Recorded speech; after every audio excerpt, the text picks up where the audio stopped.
Folks, ladies and gentlemen, I never thought I'd see the day, man, where I saw all these national media members and hell, even the Secretary of State of the United States of America jumping in on this topic of the Miami Hurricanes and the college football playoffs. And we're going to jump in on this bad boy because this stuff is getting some wheels, it's getting some steam. I mean, I don't know, but when you start listening to, I don't know, the Secretary of State, Marco Rubio, getting up on a podium or sitting at a chair next to Donald Trump,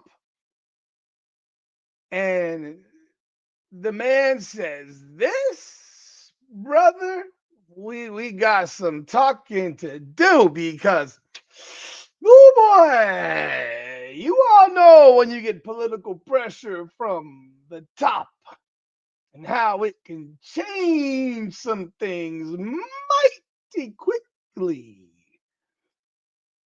Oh boy, let's talk about it. Welcome back, everyone, to another edition of Hurricanes Unfiltered, powered by Come On Now, the podcast. I'm your host, Rudy Rodriguez. Show mod, hit that like button, subscribe to the channel, ring that bell. Make sure you hit us up on all of our social media platforms. Appreciate y'all. Love y'all. We're just about 3 hours away from the announcement of this week's CFP rankings. Don't know what they will be.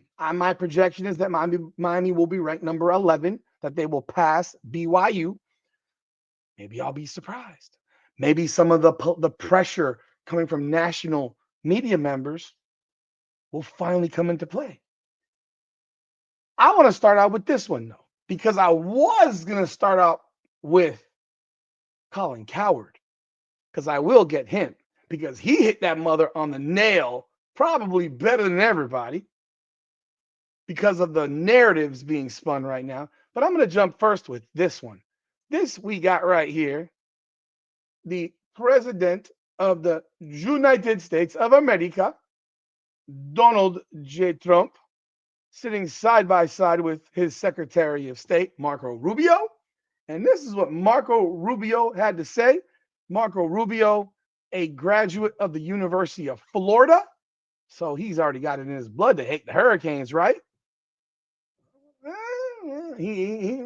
Well, maybe not. And Trump, he lives in South Florida when he's not in D.C. So take a listen.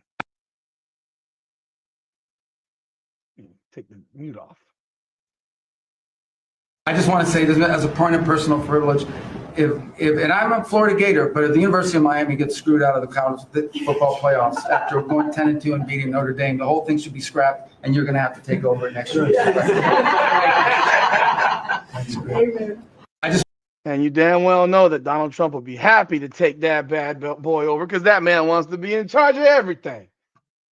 He wants to be in charge of everything.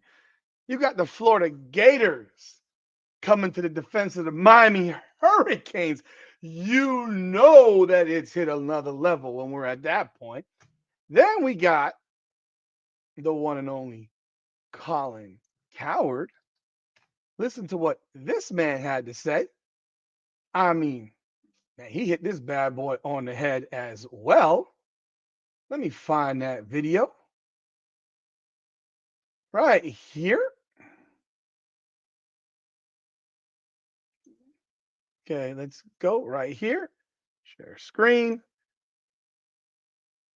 Boom. Actually, where is it?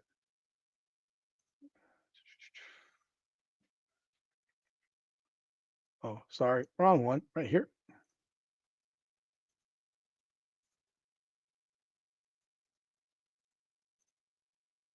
I think Miami should be in.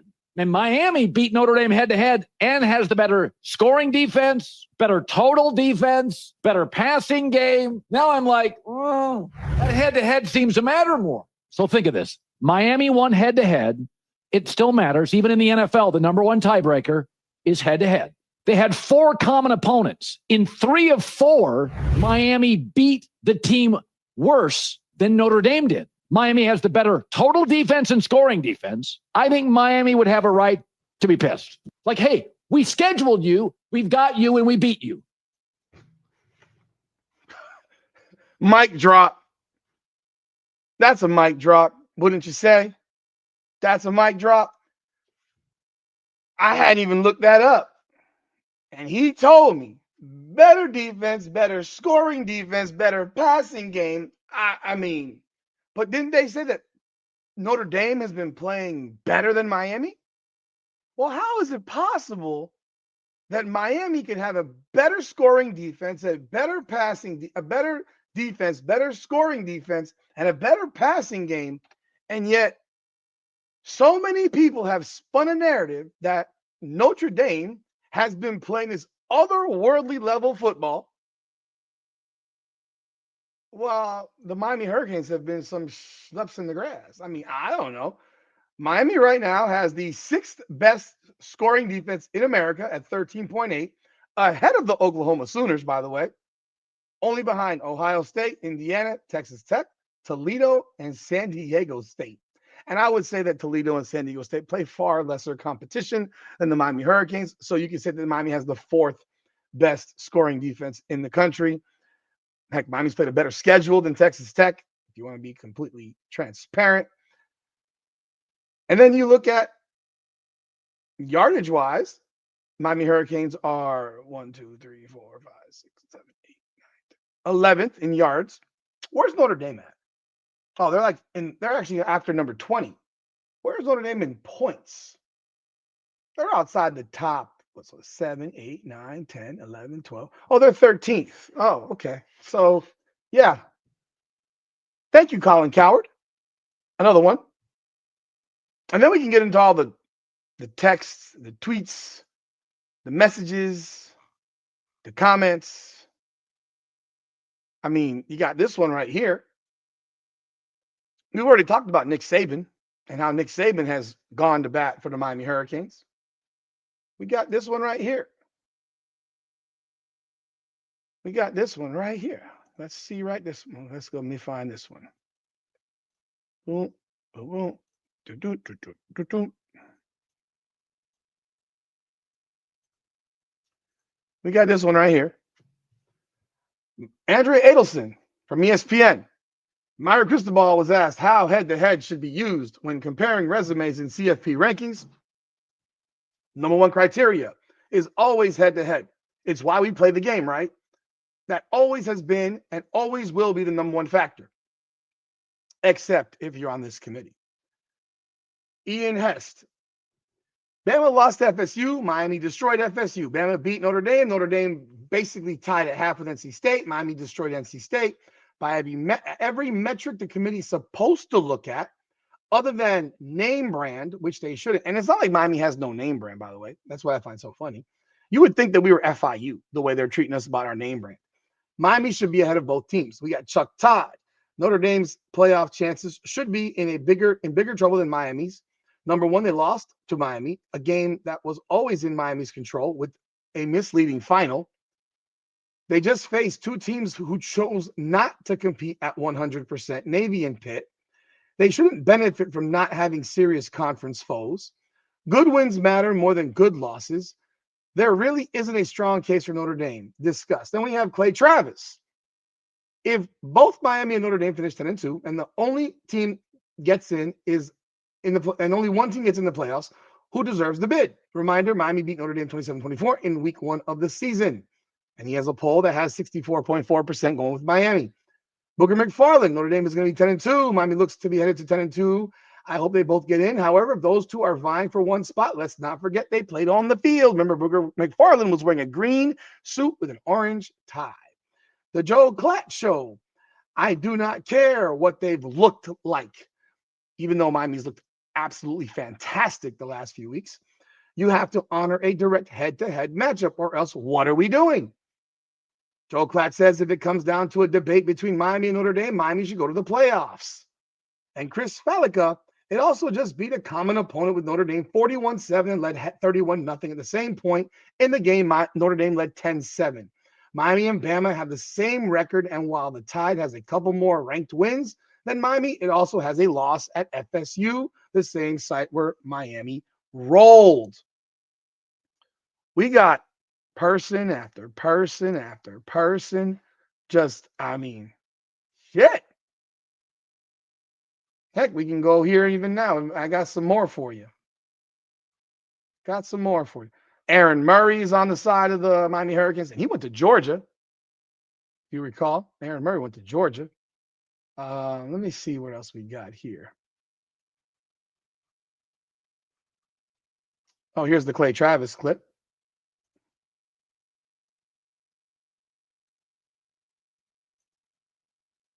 Here is the Clay Travis clip.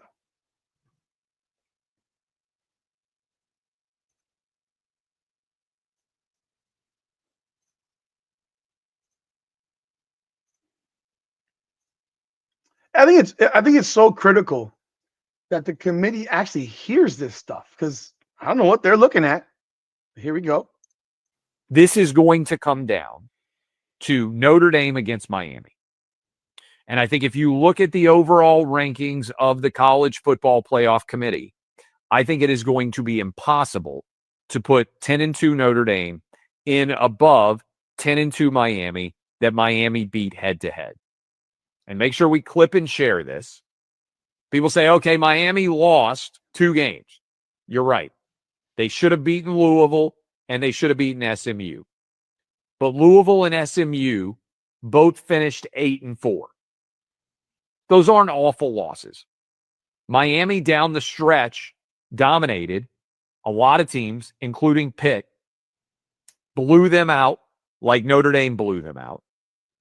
And in week 1 of the season, Notre Dame and Miami played, and Miami beat Notre Dame. Now, you can argue, well, Notre Dame's better now than Miami. You can make that argument.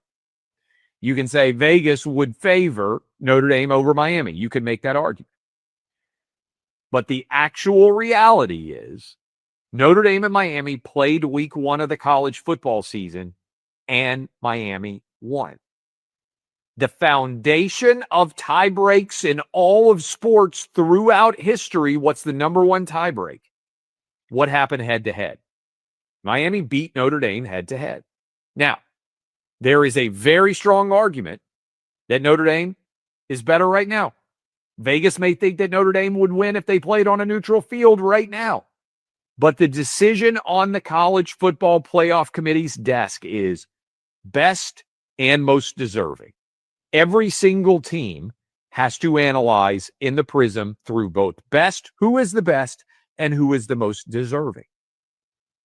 If you believe Miami is Notre Dame's better than Miami, that's fine. But they're not the most deserving. Miami is, because they won head-to-head. And the actual on-field results have to matter. Otherwise, why would we even play the season?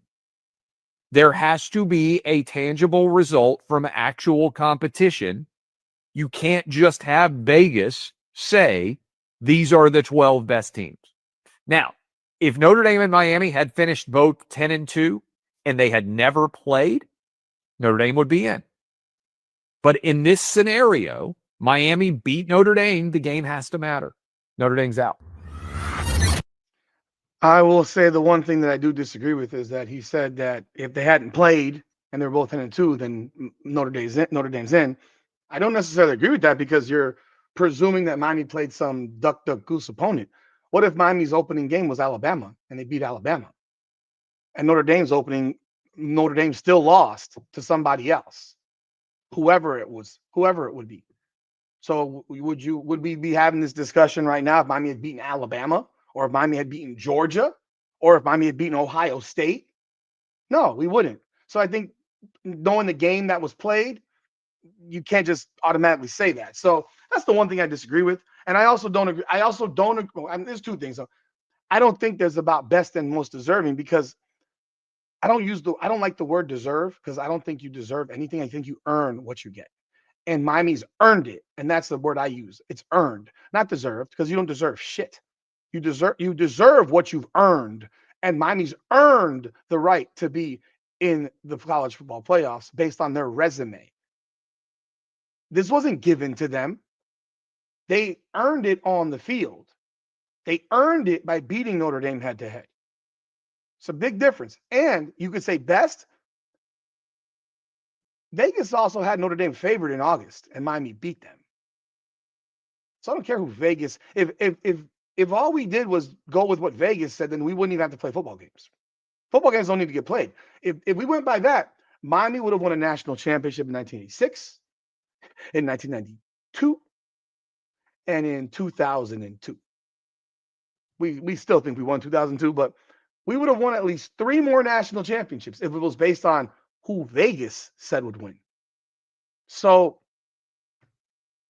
yeah, that best and most deserving and whoever Vegas favors, I'm watching Miami, and I watched Notre Dame, and I think Miami's played better than Notre Dame of late, period. Do I think there was a stretch where Notre Dame was looking better than Miami? Yeah. Mid-season, when Miami was losing a couple of games, yeah, Notre Dame looked better.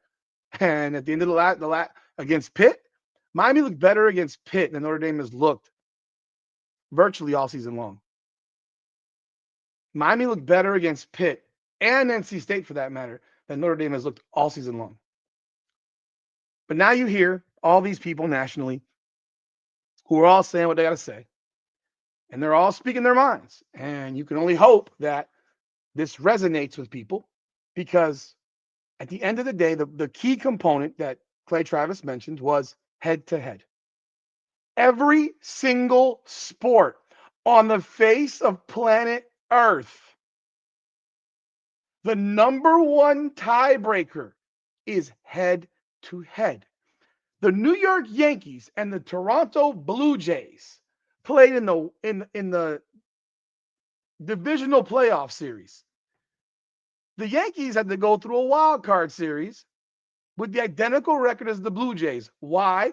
Because the Toronto Blue Jays won the season's head-to-head matchup.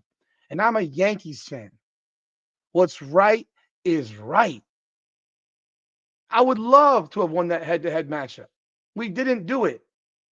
Toronto earned it. And then Toronto ended up in the World Series, basically shitting out from winning the World Series. Unfortunately for them, they didn't do it. But they earned it. Head-to-head is always number one. It always has been in every sport. And it was for 12, and it is for 12 other instances in the CFP with identical records. The head-to-head team was ranked ahead of the team it beat, with one exception as of right now. The Miami Hurricanes and Notre Dame, where all of a sudden we are going by the eye test, which I think is flawed because I think we've been better than them, but not or the what you think test. Well, you've watched these two teams, complete team. Miami has a better passing game, a better defense. So tell me, so really all Notre Dame has is a better rushing attack. Is that what we're doing? Is that now how we determine who is better? And on top of that, you want to know what's even more funny beyond that? Miami has a better rushing defense too. Miami is 7th in rush defense. So not just pass defense, they got a better rush defense also. Sorry, passing game. Where's Notre Dame here? Let me see. I'm looking at the pass defense too. Oh, I'm sorry. Miami has a better passing defense also. So Miami has a better total defense, passing defense, rushing defense, points defense. Completely better defense than Notre Dame. And Miami offensively has a better passing offense than Notre Dame. And I think that most people would agree that Miami has a better quarterback than Notre Dame. And I think most people would agree that probably, if you want to compare the best player on each team, Malachi Toney and Jeremiah Love are fairly equal. I would take Malachi Toney over Jeremiah Love. How about them apples? And I think most people probably would too, because he's more dynamic and a better player all around.